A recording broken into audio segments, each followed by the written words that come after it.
Chapter 8. When in doubt, ask for help. Can one not even real severed head cause a lump to grow in your throat? There was no way I could look at Miss Information's unblinking eyes all weekend, so I stowed her in the biggest of my old-timey suitcases. But every time I passed by the foot of my bed and saw the suitcase, my throat started to swell up like the time I had tonsillitis. Mom would call it my conscience. More than anything, I just wanted to go back to Wednesday and get a do-over. I would spit swear to be very, very, very good for the rest of my life, but I couldn't go back. I had to go forward. On Sunday night, I got the courage to open up the suitcase and pull her out. She'd survived all the jostling except one little patch where her eyelashes had fallen out. I searched the bottom of the suitcase with my spyglass. No eyeglass, no eyelashes. Next, I searched my backpack, the first place I'd hidden her away. Nope. If I put her back like this, Miss Melton Mowry was sure to know something was up. I needed help, and I needed it fast. That smell is disgusting, Magda. You're not cremating moths in the halogen bulb in there, are you? Is it that obvious from the hall? Dad will kill me. Dad wasn't due back from his buying trip until tomorrow, but Magda had learned from experience that the smell of charred remains lingers. I went in, pinching my nose. You're supposed to put a wet towel in the door crack. You don't ever listen to me. You're hopeless at being a sneak.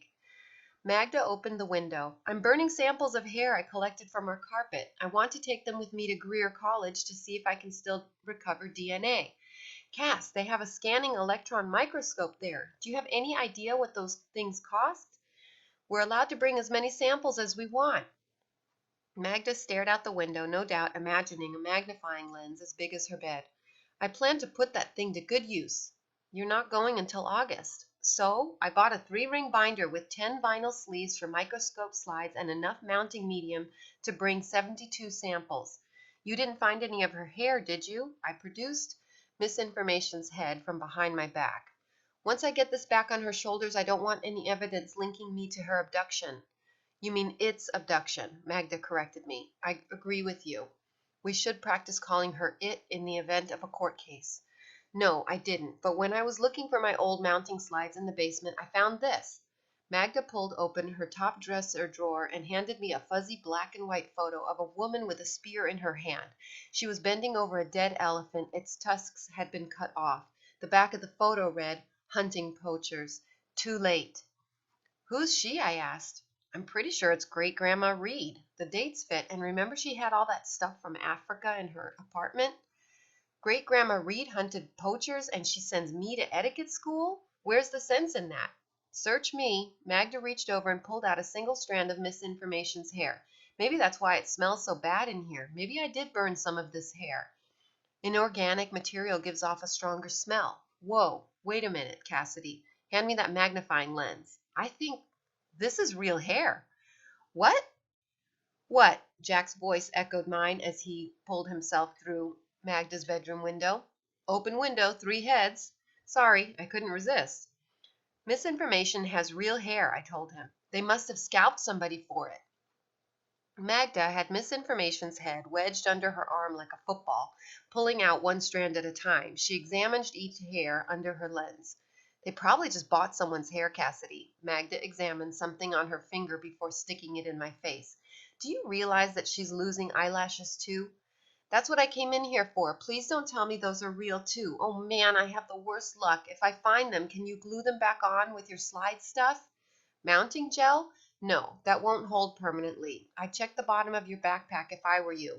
Magda's one eye behind geek glasses and a magnifying lens stared at me in accusation. Seriously, Magda, don't you think I checked there already? You could always buy some, she suggested. I'm sure they're fake. No problem, Mags. I took the head from my sister. I'll just go borrow Mom's car.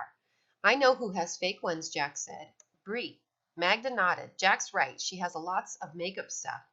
Oh, and I'm supposed to go knock on her door at 8 o'clock at night and say, "Excuse me, Mrs. Benson, I have this creepy head with real hair and missing eyelashes, and I'm wondering if Bree could loan us some of her fake ones to replace them?" Not loan, my sister corrected. She'd have to give them to us. I'll take it. I'll go through her window. Pass it here. Jack cupped his hands at his breadbasket like I was going to toss him a football. You go through Bree's window? If I didn't like to talk so much, I'd be speechless. Just once, she told me she wanted to learn how to get out in case of a fire, but I think she likes the idea of sneaking out herself. 5 minutes later, we were standing outside looking up at Bree's window.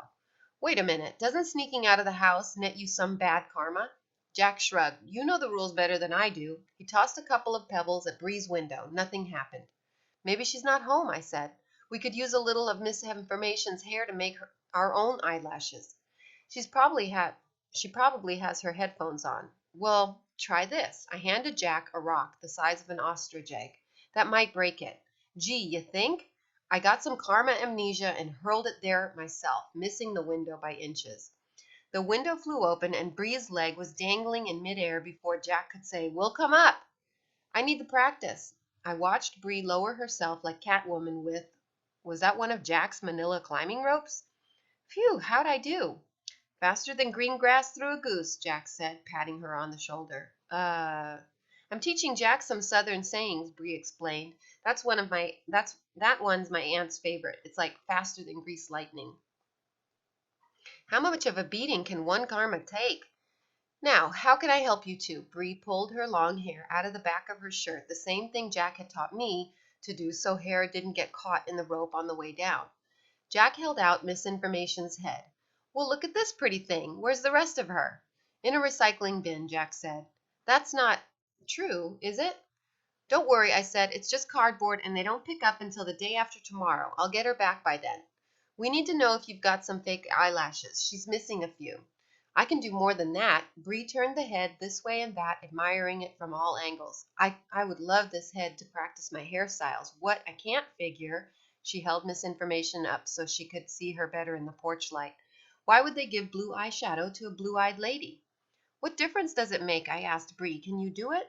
Of course I can do it, if you promise to tell me the story of how you got her. I love a good story. I can't tell you tonight. My mom will be up to say goodnight any minute. Can I fix her up and give her back to you tomorrow? Bree asked, petting her hair. We have to go early. You say when and she'll be ready. How will you get back up there holding on to her? Jack wondered. It was the sort of puzzle he liked to figure out. I can still slip in the back door. Mama hasn't locked up yet. Deal. Flicking the rope, Jack made the grappling hook come loose, caught it, and started rolling up his rope. 8 o'clock sharp, right, Cass? He handed the rope to Bree. I owe you one. Putting the rope over her shoulder with the hook at her back, Bree said, You don't owe me anything, Jack Taylor. It's because of you that we're almost unpacked and settled. After Bree left, I sat down on the ground. All this for nothing. It's a not prank. Think of it this way, Jack said, sitting down beside me. You're still sharpening your skills. Boy, what a night. Look at the bats in the streetlight. Can't. I covered my eyes. I couldn't think about anything but getting that head back on its shoulders. Now I have to convince Magda to go in early with me. I'll have to promise her something. You want me to help you find a dead squirrel? No, she's got 3 in the garage freezer. Maybe a cracked bird's egg. She likes stuff that really stinks. The next morning, after I promised Magda 3 do not disturb cards, a cracked egg, and a dead baby bird, she said to Mom, Hey Mom, I've got these burning questions about the right way to sign the emails I'm sending my camp professors. I never know whether I should say sincerely or best wishes or even in gratitude. Do you think we could go early to Cassidy's class so I can ask Miss Melton Mopey? It's Melton Mowry, I corrected her. I thought you called her Melton Mopey. Not to her face, I whispered, hoping my enormous cereal pour would cover the sound of my voice. For the record, Magda is the worst liar in the history of, well, pretty much recorded history. I had no idea you were struggling with this, Magda. Mom consulted the calendar. And I guess your sister can't help you because in week 2 it seems you are still practicing your table manners. Even though Mom was talking to Magda, she looked straight at me after she'd finished with the calendar. Time to get dense as iridium. Well, she put her hand on my forehead. Mom swears she can tell by my temperature when I've been up to no good. I guess Miss Melton Mowry wouldn't mind a quick question, and I do need a new cell phone battery. Okay, how about we leave in 15 minutes? I looked down at my bowl, imagining all that mush in my stomach. I better go find my backpack, I said. We have to take a lot of notes in etiquette class. I shouldn't have added the part about the notes because I'm not really known for caring about those, but I was getting all fluttery inside.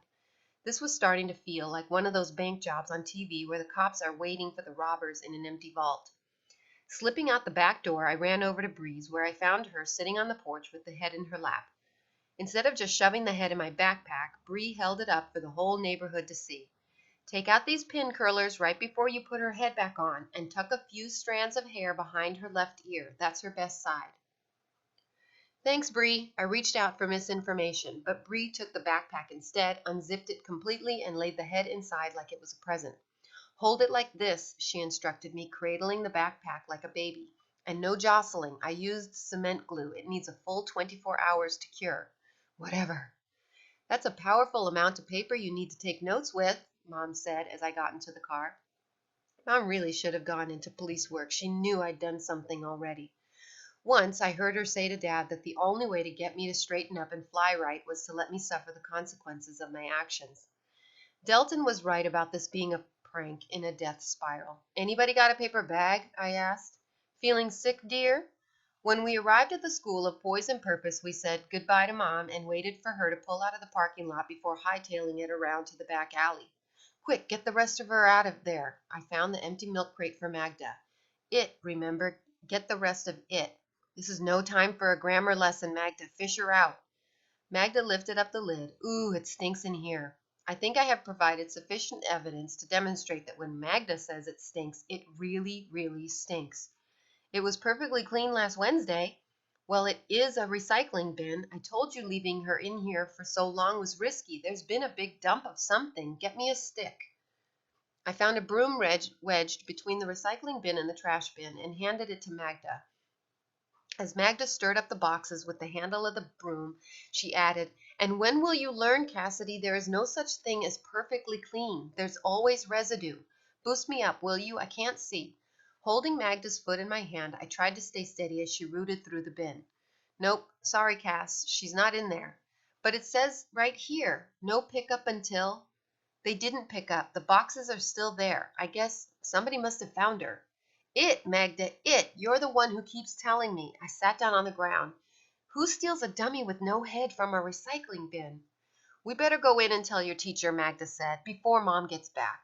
I would have followed Magda, but I had to sit down and feel my stomach to make sure my organs were still in the right place. Being responsible for the disappearance of the teacher's special mannequin seemed certain to earn me a failing grade in etiquette school, not to mention the criminal charges. Spending time in jail would be good experience for an aspiring hobo like me, but would I still have to take etiquette lessons upon my release? Would Mom and Dad get a refund for the class to apply toward my bail? Would Great-Grandma Reed turn over in her grave? I wasn't sure what that meant exactly, but somehow I knew that, if at all possible, the old bat would haunt me. Cassidy? Bending over, Magda put her hand on my knee. I shouldn't always assume the worst, should I, Magda?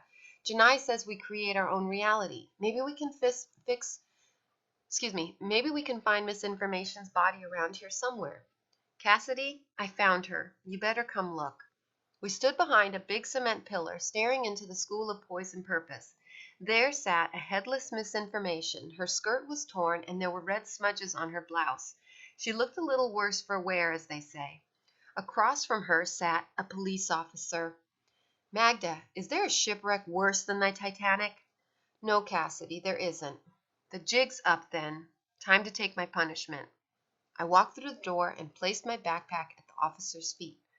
Let's get this over with, I said, holding out my arms. End of chapter 8.